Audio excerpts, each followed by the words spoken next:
హల్లెలూయా. దేవునికి స్తోత్రములు. కూడి వచ్చినటువంటి మీ అందరికీ నా హృదయపూర్వక వందనాలు. ముఖ్యంగా వాక్యంలోకి వెళ్ళకంటే ముందు కొన్ని ప్రార్థన విషయాలను వాటితో పంచుకుంటాను. నెంబర్ 1 ఏంటంటే, దేవుని మహా దయ వల్ల, కృప వలన మరి నిన్నటి దినమున సుమారు 15,000 పత్రికలు చర్చలకు వచ్చేసినవి. 10,000 పాంప్లెట్లేమో తెలుగు పాంప్లెట్స్ క్రైస్తవులు అనబడుతున్న వారికి ప్రేమతో చదవరి. నేటి దినములలో అనేకులు క్రైస్తవులు అనుకుంటున్నారు. అందుకే వాక్యపు వెలుగులో అబద్ధ క్రైస్తవ్యమును, నిజమైన క్రైస్తవ్యమును ప్రత్యక్షపరచుటే ఈ పత్రిక యొక్క ఉద్దేశం. ఇవి ఒక 10,000 కొట్టించడం జరిగింది. దాని తర్వాత ఇంతకుముందు మన దగ్గర ప్రేమ లేఖ ఉండే తెలుగులో. దాని తర్వాత నిన్నటి దినమున ఇది ప్రేమక పత్ర, అంటే ప్రేమ లేఖనే ప్రేమక పత్ర అనేటటువంటి ఈ పత్రికను మనం ఒక 5,000 ప్రచురించడము జరిగింది. వాస్తవానికి అయితే మనుషులు దేవుడు అవసరమా అనే పాంప్లెట్ని మనము హిందీలో తర్జుమా చేద్దాం అనుకున్నాము. కానీ అవి కొన్ని ఒక 1000 వరకు ఉన్నవి. కాబట్టి అవి సరిపోతున్న ఉద్దేశంతో ఈ ప్రకారంగా ఒక 15,000 పాంప్లెట్స్ దినములలో రావడం జరిగింది. అయితే దేవుని మహాకృప వల్ల ఈ సాగర్ సువార్త పరిచర్య కోసం ప్రార్థిస్తున్నప్పుడు దేవుడు నా మధ్యలో ఉంచినటువంటి ఆలోచననే క్రైస్తవులు అనబడుతున్న వారికి ప్రేమతో అన్నటువంటి ఈ పత్రిక దేవుడు తన మహాకృప చేత వ్రాయించాడు. నిజంగా ఈ దేవుని కృపయే. ఎందుకంటే నేను మీ అందరికంటే బలహీనుడను, విద్య లేనివాడను, మాట మాంద్యం గలవాడను. నిజంగా నా జీవితంలో ఒక పత్రిక రాయబడని చాలా గగనం. 50 కిలోల లేకపోతే 100 కిలోల బస్తనైనా మోయడం నాకు ఈజీ, కానీ ఒక పత్రిక రాయడం నా వల్ల కాదు. ఇంపాసిబుల్, అది అసాధ్యం అన్నమాట నా జీవితంలో. అర్థం చేసుకోండి, అంటే 100 కిలోల బస్తనైనా మోస్తుండొచ్చు, కానీ ఒక వాక్యాన్ని ఇట్లా రాయడం అనేది నాకు చేతగాని పని. కానీ దేవుడు మహాకృప చేత నవరులో అది పూర్తి చేయడము. ఇక్కడ కూర్చున్నాడు, దేవుడు ఆలోచనిస్తూ ఉన్నాడు. టక ఒక 1/2 అవర్ 45 మినిట్స్లో అది కంప్లీట్ అయిపోయింది. దానికి మళ్ళీ రెఫరెన్స్ అని జోడ్ చేసేసి అది ప్రింట్ చేయడము జరిగింది. ఈ 15,000 పాంప్లెట్ రావడానికి గల కారణం మీ అందరి ప్రార్థన, దేవుని మహా కృప కనుక ఒక్కసారి. ఎందుకంటే అంటే మన దగ్గర మన సంఘము లేకపోతే దేవుని కుటుంబం చాలా చిన్న కుటుంబం. ఇది చుట్టుముట్టున్నాయి, తూర్పు, పడమర, ఉత్తర, దక్షిణ అన్నీ ఉన్నాయి. ఇటు పోతే ఖమ్మం ఒకటే, ఇటు పోతే సాగర్ ఒకటే, ఇటు పోతే మహబూబ్ ఒకటే, ఇటు పోతే కాజీపేట, హసన్పర్తి ఒకటే, మొత్తం చుట్టుముట్టున్నాం. ఇక్కడ సైడ్ లేకుండా ఇప్పుడు ఏది మొన్న ఇది అంటారు ఆదిలాబాద్ సైడ్ లేకుండే, అది కూడా దేవుని చిత్తం అయితే అది స్టార్ట్ అవుతుండొచ్చు. ప్రార్థన చేయండి. అయినప్పటికీ చిన్న కుటుంబాలు అయినప్పటికీ మన దగ్గర గవర్నమెంట్ జాబర్స్ ఒక్కడు ఎవరంటే అభిషేక్ బ్రదర్. ఆయన తప్ప అందరూ కూడా చిన్న పనులు చేసుకొని తమ జీవనోపాధిని గడుపుతున్నటువంటి వారు. ధనవంతులు కూడా ఎవరు లేరు. అంతొకంత అంటే మైపత్పూర్ వాళ్ళు, మా నాన్న వాళ్ళు కొంచెం ధనవంతులు. ఓకే, ఎందుకంటే దేవుడు వారికి ఇచ్చాడు కాబట్టి వారిని చెప్పడం తప్పేం కాదు.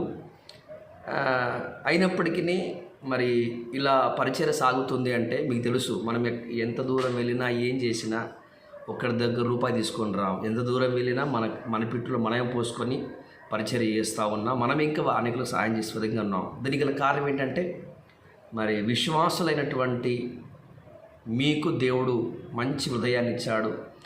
నా నోట ఒక సలహా రాగానే ఎవరిని బలవంతంగా ఫోన్ చేసి అడగకుండానే ఆ పరిచర్య భారాన్ని బట్టి, లేకపోతే దేవుడు మిమ్మల్ని ప్రేరేపించిన ప్రేరణ బట్టి మీరు ఇస్తున్నటువంటి ఆ సపోర్ట్ని, ఆ సహకారాన్ని బట్టే ఈ పరిచర్య అనేది సాగుతూ ఉంది. కొన్ని విషయాలు మీతో నేను స్పష్టంగా పంచుకుంటాను. దయచేసి 11వ కీర్తన 3వ వచనం దయచేసి. 11వ కీర్తన 3వ వచనం. పునాదులు పాడైపోగా నీతిమంతులు ఏమి చెయ్యగలరు? చాలు, చిన్న ప్రార్థన. దయగల మా తండ్రి, కృపగల మా రక్షకుడా, మీకు వందనాలు, స్తుతులు, స్తోత్రాలు. ఈ రాత్రి మీరు మాతో మాట్లాడబోతున్నందుకు, మీ స్వరాన్ని మాకు వినిపించబోతున్నందుకు మీకే లెక్కలేని వందనాలు. సమస్త ఆటంకములన్నీ మీరు బంధించి తొలగించి, అయా ఆత్మ చెప్పుచున్న మాట చెవుగలవాడు వినుగాక మీరు చెప్పినట్లుగా వినే చెవిని, గ్రహించే హృదయమును మీరు మా అందరికీ అనుగ్రహించినందుకు వందనాలు, స్తుతులు, స్తోత్రాలు చెల్లిస్తూ యేసు నామాన పాడించడం తండ్రి, ఆమేన్. రైట్, జాగ్రత్త వినండి.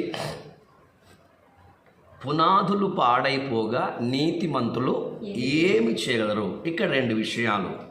పునాదులు పాడైపోగా నీతిమంతులు ఏం చేస్తారు? ఇక్కడ 2 విషయాలు ఉన్నవి. ఒకటి ఏంటంటే పునాది, రెండోది ఏంటి? నీతిమంతులు. పునాది పాడైపోతే నీతిమంతులు ఏం చేస్తారు అంటే ఏమి చేయలేరేమో అన్నటువంటి ఆలోచన కిందకి మనం వెళ్ళిపోతాం. రైట్, అంటే పునాది బాగుంటేనే నీతిమంతులు బాగుంటారు, పునాది బాగలేకపోతే నీతిమంతులు కూడా బాగుండరు అనేటువంటి సారాంశం ఆ వాక్యం చదివితే మనకు వస్తుంది. రైట్, ఇప్పుడు పునాది అంటే ఏమిటి? పునాది అంటే ఏమిటి మనం చదువుతున్నాము.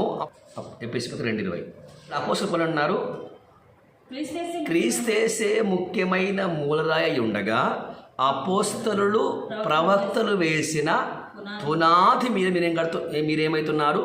కట్టబడుతున్నారు. ఇప్పుడు పునాది ఒకటి, ఆ పునాది మీద ఉన్నది ఒకటి. ఈ పునాది మీద ఉన్నవారిని సంఘమే ప్రభు ఏమంటుందంటే నీతిమంతులు. ఎవరు నీతిమంతులు అంటే అపోస్తలులు ప్రవక్తలు వేసినటువంటి పునాది మీద ఉన్నవారెవరు? నీతిమంతులు. హల్లెలూయా. ఇప్పుడు ఈ నీతిమంతులు ఎవరు అంటే దేవుని సంఘం, లేకపోతే యేసుక్రీస్తు రక్తము ద్వారా విమోచింపబడి కడగబడి వాక్యము ద్వారా లోకం నుంచి పాపం నుంచి విమోచన పొంది ఈ పునాది మీదకి వచ్చిన వారందరూ ఇప్పుడు ఎవరు? నీతిమంతులు. దానికి స్తోత్రం. అట్లయితే ఇప్పుడు పునాది ఏంటి? మొట్టమొదటి పునాది ఏంటంటే అపోస్తలులు ప్రవక్తలు వేసినటువంటి పునాది. ఈ పునాదికి ముఖ్యమైన మూలరాయి ఎవరంటే ప్రభువైనటువంటి యేసుక్రీస్తు. మరి మిగతా పునాది ఏంటి అని చూస్తే వారి యొక్క ఉపదేశము, లేకపోతే వారి యొక్క బోధ. ఓకే, ఇప్పుడు ఉపదేశము అనేది, వాక్యము అనేది ఏం కావాలి? పునాదై ఉండాలి.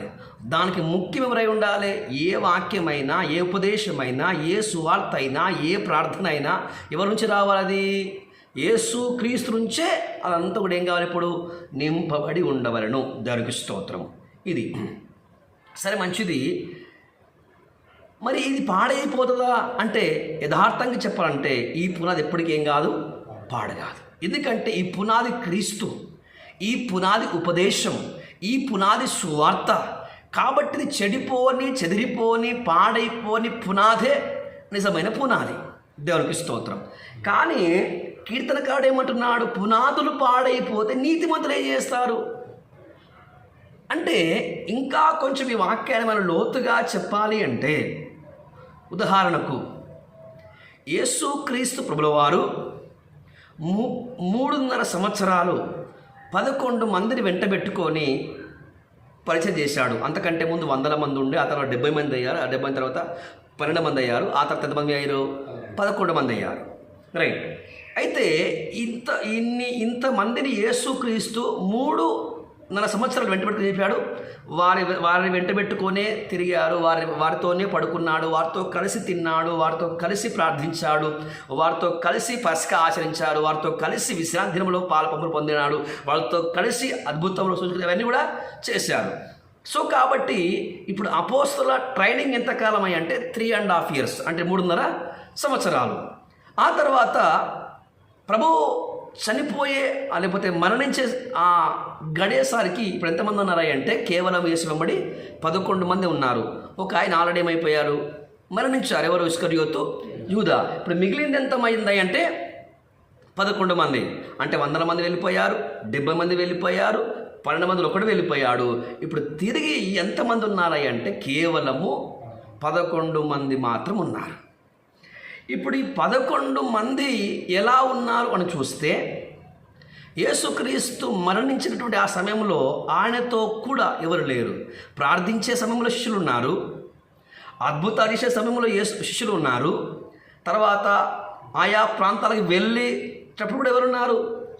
శిష్యులు ఉన్నారు.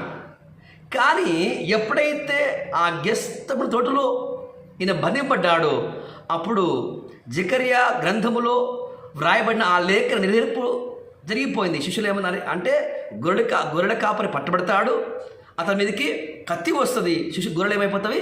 చెదిరిపోతారు అన్నమాట. ఆ లేఖన ఇప్పుడు ఏమైందంటే చెదిరిపోయారు. ఇప్పుడు యేసుక్రీస్తు ఒంటరిగా ఉన్నట్టుగా మనం కూడా చూస్తున్నాం. దేవునికి స్తోత్రములు. ఆయన మరణించాడు, తిరిగి లేచాడు, ఆ తర్వాత అందరికి ప్రత్యక్షమయ్యారు. దాని తర్వాత 40 రోజులు అందరికీ అగుపడ్డారు. ఆయన పైకి వెళ్ళిపోయారు. జాతి వినాలి, అందరు యేసు పైకి వెళ్ళిపోయారు. వెళ్ళిపోయిన తర్వాత ఇప్పుడు అడుగుతున్నాను, ఇప్పుడు యేసుక్రీస్తు 33 సంవత్సరాలు ఉన్నారు. యేసు ఎవరు చెప్తారు? ఎవరైనా? నశించిన దానిని వెతికి రక్షించుకు వచ్చిన వారెవరు? యేసుక్రీస్తు.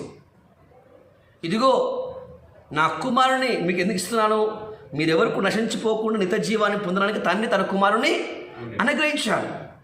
సో కాబట్టి తండ్రి ఏ కుమారుని ఇచ్చాడో ఆ కుమారుడు 33 సంవత్సరాల లోకంలో ఉన్నారు. ఆ తర్వాత ఆయన పైకి ఆరోహణమే వెళ్ళిపోయారు. ఇప్పుడు చెప్పండి, సంఘం కట్టబడిందా? సంఘం స్థాపించబడిందా? లే, సంఘం స్థాపించబడలేదు, దేవుని రాజ్యం రాలేదు. ఆయన పైకి వెళ్ళిపోయారు, ప్రభుల వారు పైకి ఎత్తబడ్డారు. ఇప్పుడు చూస్తే ఏముంది అంటే ఏం లేదు. పేతురు బలహీనంగా ఉన్నాడు, యాకోబు బలహీనంగా ఉన్నాడు, తోమా బలహీనంగా ఉన్నాడు. ఈ 11 మంది కూడా ఎట్లున్నారు? ఇప్పుడు నిస్సహాయులుగా ఉన్నారు, బలహీనంగా ఉన్నారు, అజ్ఞానముగా ఉన్నారు, ఎటు తోచని స్థితిలో ఉన్నారు. ఇంకా అందుకంటాడు యోహాను సువార్త 14వ అధ్యాయంలో, కలవరపడకుడి. ఏమన్నాడు అక్కడ? కలవరపడకుడి, జడియకుడి, నేను విడిచిపెట్టి దేవుడను కాను, అనగల మిమ్మల్ని నేను వదలు అంటాడు. ఎందుకు అంటే వారు భయముతో ఉన్నారు, వారు కలవరంతో ఉన్నారు. ఏం చేయాలో, ఎటు వెళ్ళవాలని వారికి అర్థం కావడం లేదు. హల్లెలూయా. చివరికి పేతురు కూడా ఇంకా నా వల్ల ఏం కాదు, నేనేం చేయలేను, చివరికి నాకు మరల పాత వృత్తే నాకు బెటర్ అనుకొని వలబట్టుకుని వెళ్ళిపోయిన రోజులను చూస్తున్నాం. ఇంతటి నిస్సహాయులను, ఇంతటి బలహీనులను వదిలేసి ఆయన పైకి వెళ్ళిపోయాడు. ఇంకా సంఘ స్థాపన జరగలేదు, ఇంకేమంటారు, దేవుని రాజ్యం కూడా స్థాపింపబడలేదు, ఇంకేం జరగలేదు. కానీ వదిలేసి ఆయన వెళ్ళిపోయారు. ఇప్పుడు బాధ్యత అనేది ఎవరిపైన ఉందంటే 11 మంది. దేవునికి స్తోత్రం. హల్లెలూయా. సర్వలోకానికి సువార్త అందించాలి, సకల ప్రపంచానికి సువార్త అందాలి. ప్రపంచమంతా దేవుని జీవ జలమును వ్యాపించాలి, నదువలే ప్రవహించాలి. ప్రపంచానికి జీవ వాక్యమును, జీవ జలమును, రక్షణ వార్తను అందించే ఆ బాధ్యత బలహీనుడైనటువంటి ఈ 11 మందికి అప్పగించి వెళ్ళిపోయారు. హల్లెలూయా. ఇప్పుడు చెప్పాలంటే ఈ 11 మంది పునాది. ఈ 11 మంది ఎవరు? ఈ 11 మంది పునాది. ఈ 11 మంది పునాది రాళ్ళు అనబడుతున్నటువంటి వారు చెడిపోతే, పాడైపోతే, స్వార్థపరులైతే, అవిశ్వాసులైతే, సోమరిపోతులైతే, తిండిపోతులైతే, నిద్రమత్తుగలవారైతే, కరిగిపోని వారైతే, సుఖమును కోరుకుని వారైతే, తమ కుటుంబాలని చూచుకున్న వారైతే ఇప్పుడు నీతిమంతులు ఒక్కడు ఉండేవారు కాదు. ఇంకా చెప్పాలంటే సంఘం కూడా ఇప్పుడు మనం కూడా సంఘం ఇక్కడ ఉండేవారని కాదు. కానీ దేవుడు ఏ పునాది రాళ్ళనైతే వేసి వెళ్ళిపోయాడో ఆ రాళ్ళు చెదిరిపోలేదు. మేడగదిలో శక్తిని పొందుకొని, జీవాన్ని పొందుకొని, అగ్నిని పొందుకొని ప్రపంచమంతా కూడా చెదిరిపోయినట్టు మనం చూస్తున్నాం. అలా తోమగారి ద్వారా మన దేశానికి కూడా ఇప్పుడు వచ్చింది జీవజలం వచ్చింది, జీవాహారం వచ్చింది, సువార్త వచ్చింది, సంఘ స్థాపన వచ్చింది. అన్నీ వచ్చింది ఎవరి ద్వారా అంటే హల్లెలూయా. అక్కడ రాయి ఇక్కడ వచ్చింది, ఒక పునాది రాయి ఇక్కడికి వచ్చింది, అక్కడి రాయి ఇక్కడికి వచ్చింది. యెరూషలేము ఎక్కడ, మనం ఎక్కడ? కానీ అందరికంటే బలహీనుడు, అందరికంటే అనుమానం గల వ్యక్తి ఎవరంటే తోమా.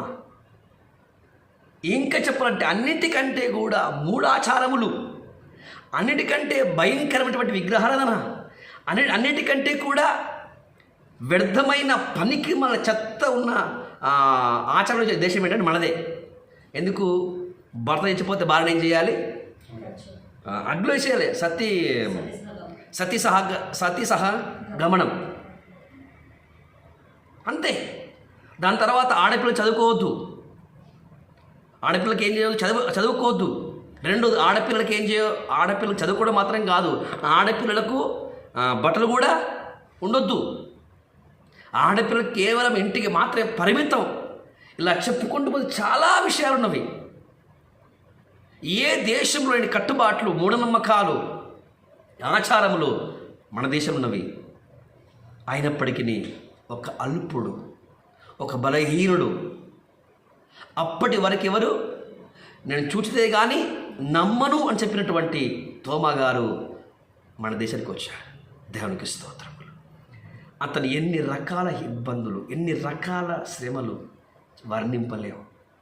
అవన్నీ సహించాడు కనుక ఆయన కరిగిపోయాడు కనుక. ఇంకో మాట తెలుసా, ఆయన అక్కడి నుంచి వచ్చాడు, మరలా అక్కడికి తల్లిని చూడాలా, తండ్రిని చూడాలా, భార్యను చూడాలా, అన్నదమ్ములు ఎవరిని మరలా చూడాలా. ఇక్కడికి వచ్చాడు అంటే తనవారు ఆయనను చూడలేదు, ఆయన తన వారిని చూడాలి. ఎంత సాక్రిఫైస్, ఎంత సమర్పణ, ఎంత శ్రమ పడే మనసు. ఈరోజు మనం ఒక వారం రోజులు బయటికి వెళ్తే భార్యకి ఫోన్ వస్తాయి, ఎటుపోయావు, ఏం చేస్తున్నావు అని. భార్య సువార్తకి వెళ్తే భర్త ఫోన్ చేస్తాడు, ఏమైపోయినాయి, ఏ పిల్లలు పట్టించుకోవాలి. ఈ 11 పునాది రాళ్ళు అంటే ముఖ్యమైన మూల ఎవరు? ప్రభువైన యేసుక్రీస్తు. ఆ యేసుక్రీస్తుతో కలిసి మరో 11 రాళ్ళు, ఈ 11 రాళ్ళతో కలిసి మరొక 120 మంది. ఇదంతా ఏంటంటే పునాది. మన హెబ్రీలు చదువుతున్నాము, వాళ్ళు సొరంగంలో దాచుకున్నారంట, గొర్రె చర్మములు కప్పుకున్నారంట, ఆహారం దొరకకపోతే గడ్డి తిన్నారంట. అయినప్పటికీ క్రీస్తుకు సాక్షులుగా ఉన్నారు. యేసు రక్తం చేయం. హల్లెలూయా. ఆ పునాది పాడైపోలేదు.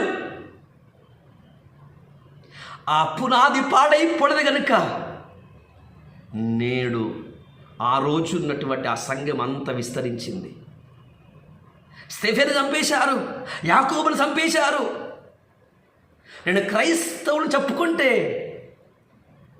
స్తంభాల కట్టేసి కీరు అనేటువంటి డాంబర్ను పోసేసి నిప్పంటించారు. వరిగడ్డి గడ్డిని స్తంభాల కట్టేసి కింద గడ్డి పెట్టి నిప్పంటించేశారు. ఇనుప కుర్చీలకు బంధించి కరెంటు షాక్ ఇచ్చారు. ఎందుకు? క్రీస్తును ప్రకటించొద్దు. ఇంతగా చిత్రణ చేసినా కూడా ఆ పునాది అనేది పాడైపోలేదు కనుక ఆ రోజుల్లో సంఘం అంత బలంగా ఉంది. దేవునికి స్తోత్రం. ఒక మాట చెప్పాలా, బైబిల్లో చాలా తక్కువ మంది పేరు రాయబడ్డవి, కానీ బైబిల్లో వ్రాయబడ్డ వారి పేర్ల కంటే కూడా వ్రాయబడిన వారు ఎంతోమంది క్రీస్తు కొరకు సాక్షులుగా మార్చబడ్డారు. చరిత్ర చదివితే మనకు మైండ్ పనిచేయదు. కొంతమంది సాక్షులు చదివినాను, జైల్లో వేసి టాయిలెట్ పోశారు నీళ్ళకి బదులుగా. జైల్లో వేసి ఇది టిఫిన్ అని చెప్పేసి పోలీసు వాళ్ళు బాత్రూమ్ పోయి ఇది నీకు ఇడ్లీ, ఇది బిర్యానీ తినమని తినిపించారు. తెలుసా మీకు? సహోదర సహోదరి, పునాది పాడైపోతే, ఈరోజు వాళ్ళు పాడైపోతే, వాళ్ళు శ్రమ పడకపోతే, వాళ్ళు తమ ప్రాణాన్ని అర్పించకపోతే, ఈరోజు నేను నీతిమంతుడిని అని చెప్పుకునే దానికి మనకి పేర్లే లేవు. ఆ రోజుల్లో పునాదులు బాగున్నాయి కనుక నీతిమంతులుగా ఈరోజు మనం నిలబడం చెప్పుకుంటున్నాం. అదే ప్రకారంగా ఈరోజు ఈ గ్లోరియస్ ఇవాంజలికల్ అనే ఈ చిన్న కుటుంబము, ఈ చిన్న సంఘము, ఈ చిన్న సహవాసము బాగుండాలి అంటే, లేకపోతే నాలాంటి వాడు ఇలా జూమ్ మీటింగ్లోనో, సువార్త కూడికల్లోనో, ఆదివారం ఆరాధనలోనో నిలబడి వాక్యం చెప్పాలంటే నిలబడని కొన్ని పునాది రాళ్ళు కావాలి. అసలు పునాది అంటేనే కంటికి కనబడదు. పునాది ఏంటంటే అది ఎప్పుడు ఏం చేస్తుంటుంది? సమస్త భారాన్ని మోస్తుంటుంది. ఇప్పుడు నేను చర్చలో కూర్చున్నాను, లైట్లు, ఫ్యాన్లు, దాని తర్వాత టేబుల్స్, పాంప్లెట్స్, ఇదిగో వైర్లు, నా కుర్చీ, నా వాచి, నా బ్యాగు, ఇవన్నీ ఉన్నాయి, పెన్నులు, ఇవన్నీ ఉన్నవి. ఇవన్నీ ఉన్నాయంటే కారణం ఏంటి? కనబడిన పునాది ఇవన్నిటినీ మోస్తుంది. నేను మీకు కనబడుతున్నాను, కానీ నేను మీకు కనబడాలి అంటే ఈ చర్చి కింద కొన్ని బలమైనటువంటి రాళ్ళు ఈ మందిరాన్ని మోస్తున్నవి.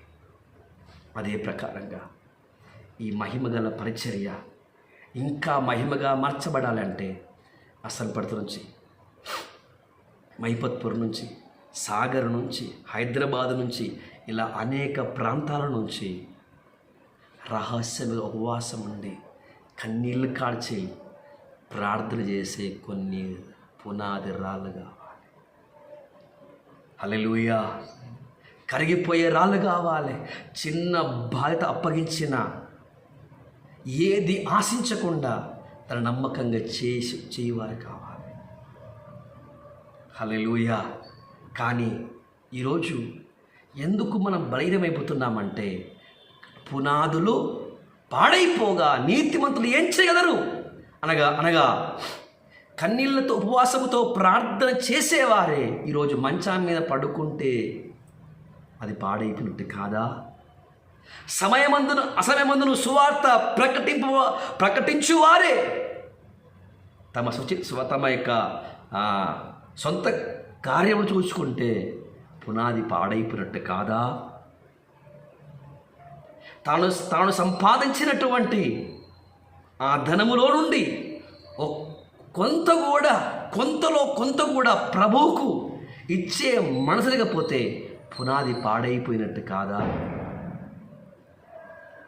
శ్రమపడే మనసు కోల్పోతే పునాది పాడైపోయినట్టు కాదా? ఉపవాస ప్రార్థన ఆగిపోతే పునాది పాడైపోయినట్టు కాదా?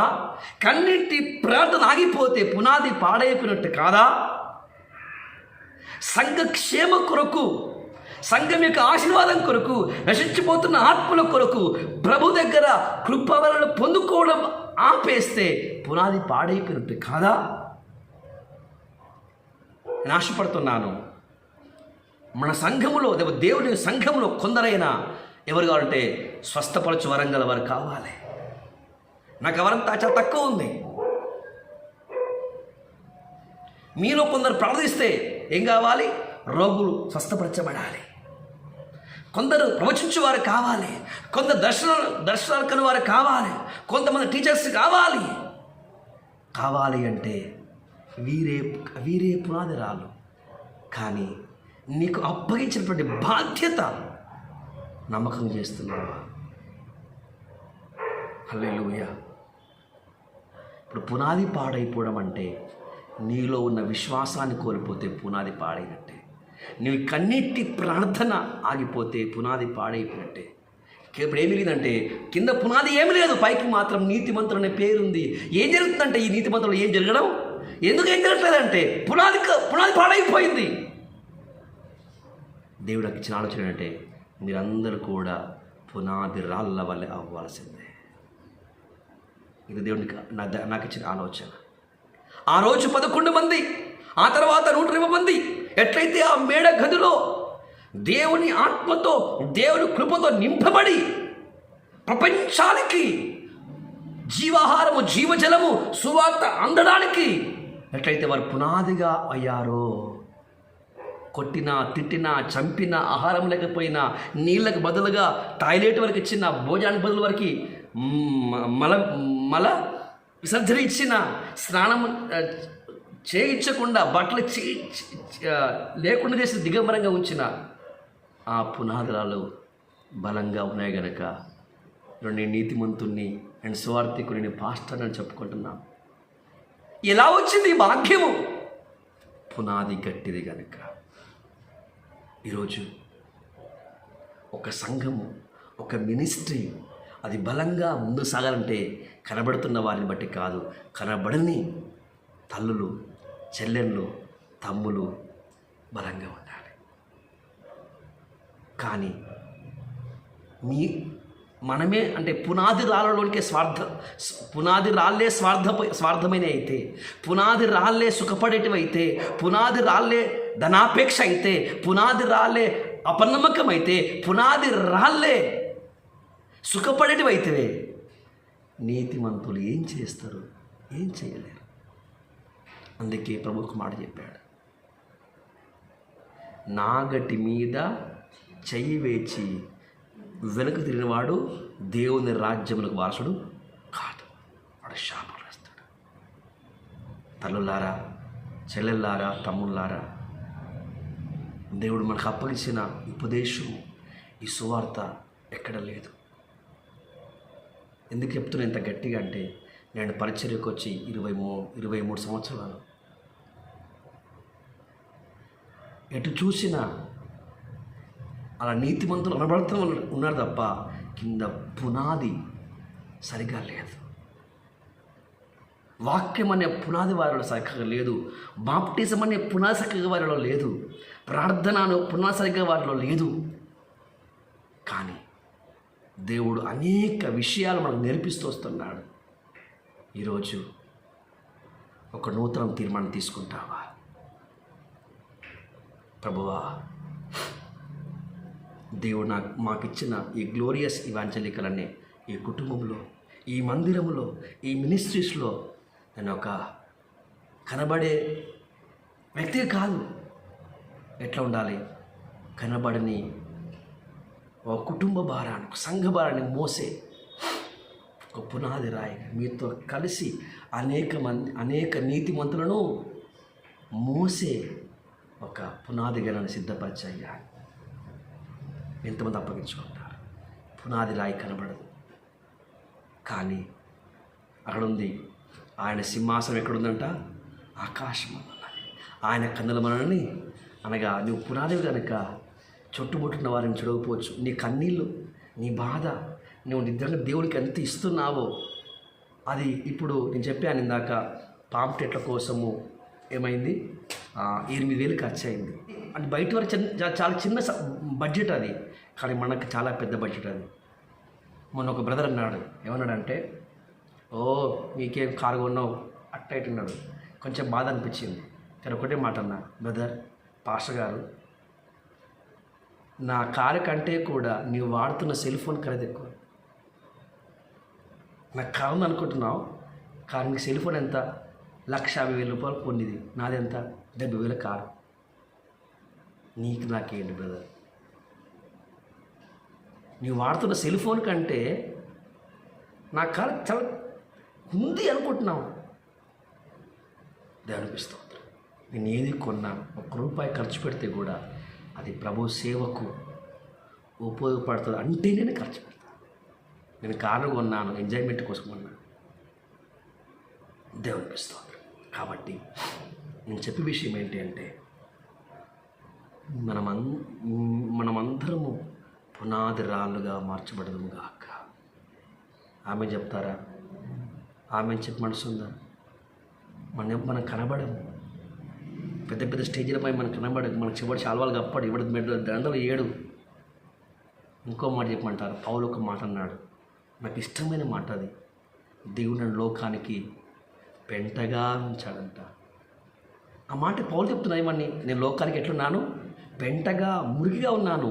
ఇలా మురికిగా పెంటగా ఎందుకున్నాడు? దేవుడు అక్కడ నన్ను ఉంచాడు. సంఘానికి మేము సువాసన, సంఘానికి మేము జీవవాసన, కానీ లోకాన్ని మురికి పెంట అంటే లోకం వీరు పెంట, వీడు మురికి అని లోకం చెప్తోంది.